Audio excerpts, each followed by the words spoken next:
La fille paresseuse et l'esprit de la forêt. Dans un petit village pittoresque, entouré de collines verdoyantes et de forêts mystérieuses, vivaient deux sœurs jumelles, Clara et Choupa, sous la garde de leur grand-mère bien-aimée, maman Irène. Clara, douce et serviable, était toujours prête à aider. Elle était très travailleuse et faisait pratiquement toutes les tâches ménagères de la maison. Choupa, quant à elle, préférait rêvasser et se soucier de son apparence. Vaniteuse et paresseuse, elle n'aimait pas participer aux tâches de la maison. Maman Irène aimait énormément ses deux petites filles, mais elle était triste de voir le comportement de Choupa. Maman Irène, les mains sur les hanches, regarde Choupa avec sévérité. Choupa, mais pourquoi ne fais-tu jamais tes tâches ménagères? Regarde Clara, elle, n'a pas besoin qu'on le lui demande. S'écria maman Irène.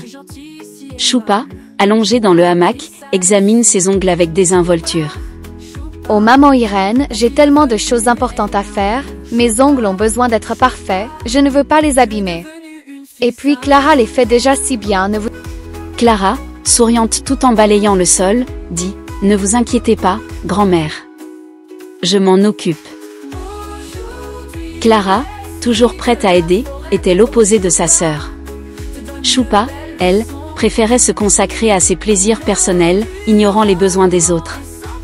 Un matin, Choupa décide de se rendre au marché pour acheter de nouvelles choses.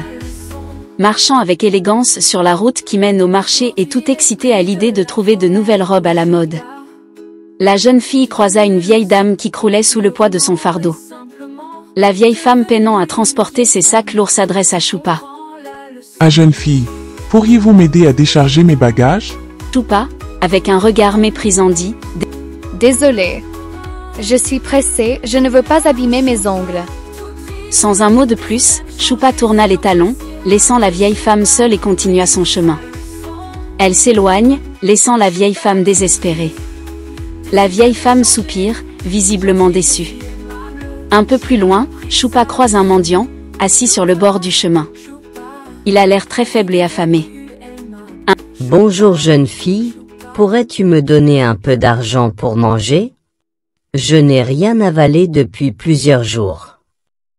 Choupa ouvre son porte-monnaie avec hésitation, compte son argent puis dit « Oh !»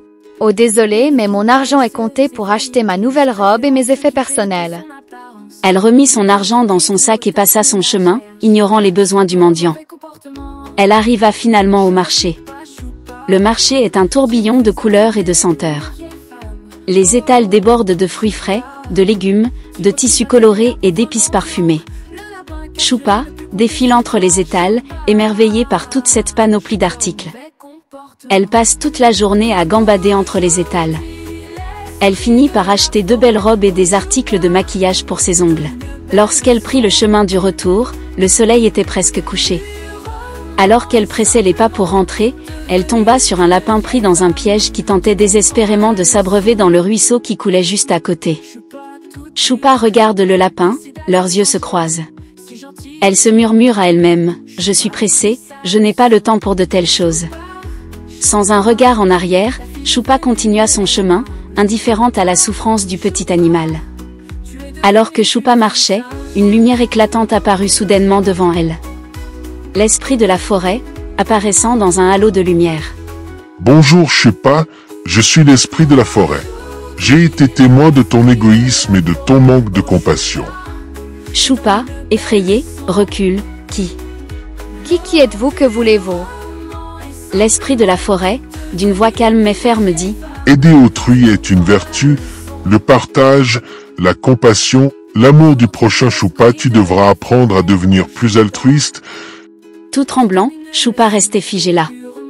Alors l'esprit de la forêt agitant une baguette magique, dit « Tu seras transformée en vieille femme jusqu'à ce que tu apprennes la valeur du travail et de l'entraide. » Soudain, ses vêtements se transforment en haillons, sa peau se ride, ses cheveux blanchissent. Choupa fut transformée en une vieille femme. Paniqué, Choupa touche son visage ridé. Qu'est-ce qui m'arrive? Pourquoi suis-je vieille? L'esprit de la forêt. Tu resteras ainsi jusqu'à ce que tu aies appris ta leçon. L'esprit disparut, laissant Choupa seule, tremblante et désemparée.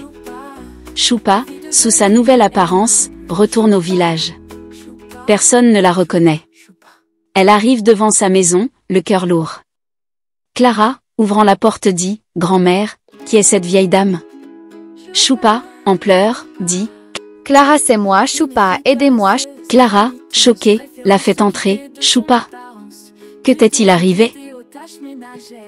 Choupa leur raconte tout ce qui s'était passé. Clara, malgré tout, accepta d'aider Choupa et commença à lui enseigner les tâches ménagères.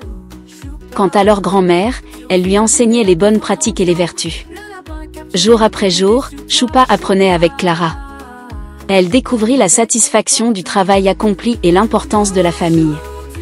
Elle était devenue une charmante fille qui aide les autres et partage. Un jour, alors que les deux sœurs faisaient le ménage, Choupa, regardant ses mains abîmées, mais avec le cœur léger, dit un jour « Vé Clara, je suis désolée pour tout, j'ai appris ma leçon. » Soudain, l'esprit de la forêt réapparaît puis dit « Choupa, tu as prouvé ton changement, tu as appris la leçon. » Puis instantanément, Choupa redevient jeune, émue aux larmes. « Merci l'esprit de la forêt. Je ne serai plus jamais paresseuse, dit-elle. » Maman Irène, fière, serre ses petites filles dans ses bras. Et ainsi, Clara et Choupa vécurent heureuses, apprenant et travaillant ensemble, prouvant que l'amour et le courage peuvent toujours vaincre la paresse et l'égoïsme. Leur histoire devint une légende dans le village, rappelant à tous que la véritable beauté réside dans le cœur et les actions.